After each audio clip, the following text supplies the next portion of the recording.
Di Kalman about 12 noon. Akit dadati may isang biktima tayo nga nagapo iti simbaan ito St. Williams ket idi rumaraso nga kalpasan na nagvisit ti simbaan. Dadati may isang suspect tayo nga ng guyod ito iti bag na.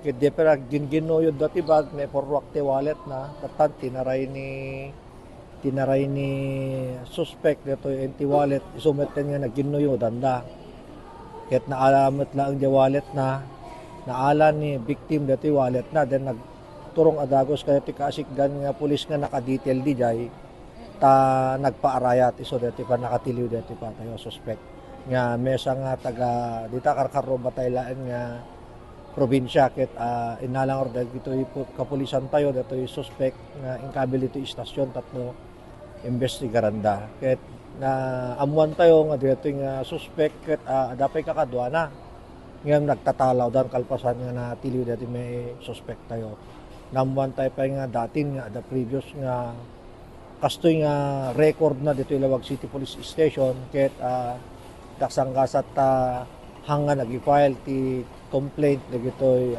biktima kastaman kayo tinuodin hamanan nga nag-file iti complaint di dyan ti biktima tayo nga oreno kasta impopok tayo latta bastahan tayo lumabas dyan ti reglementary period. So ginagaw da pa ilaon sir that the victim can that the suspect that the bagset? Bag then naginagaw da di kon porwak detoy pouch nga daan iti kwarta then isumanan ti naginagawan dat di dyan yung napan detoy wallet iti possession ni victim then nagtaray ni victim napan ni apo pulis nga nakapost sa jay nagparayat ket natiliw da dagos detoy suspect. So ano pa kabigbigan that the suspect sir? Mesa nga babae ti no awang gabin iti ID da.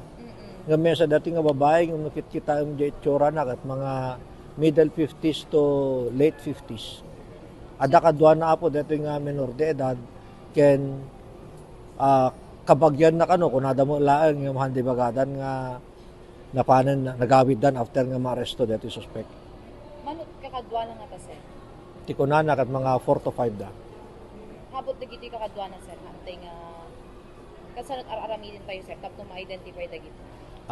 Tay kunakon police visibility tayo sa team mesa nga kapipigsaan nga pananglaban tay kadagito enti manipdot adda pa yan dagito intelligence nga troop tay dita nga ingkalat mi tatno ti kastagat alisto nga matiliw dagito suspect nga gandat ti madidito yan tayo. Wala palawag that the suspect apo hepe no api nga naramid na dito. Bayat iti panaki istorya ket dito mararamid na kan dito iti rigat iti biag na. Apo hepe kagitan pailaog iti panagfiesta iti Pamulinawin Festival adu dagiti activities ken uremot saan nga fiesta adu lata dagiti kakastoy nga pasamak apo hepe anat iti mabalin nga ibagatayo iti publiko. Based on record apo ket no dati enti panagsipdot kada enti duration ti fiesta tayo ket dati pelang iti na i-report kanya tayo nga nakatiliwan dati enti suspect. Awan mo ti sabsabaling yung tila ang advice ko kadagay tayo may piyesta dito ayan tayo igamante nga dagos sige valuables tayo no jabag tayo kapkapan tayo ti sango tayo ken dagiti kabalbalayan tayo apo antay bayan nga nakalukat ken hanga nakalak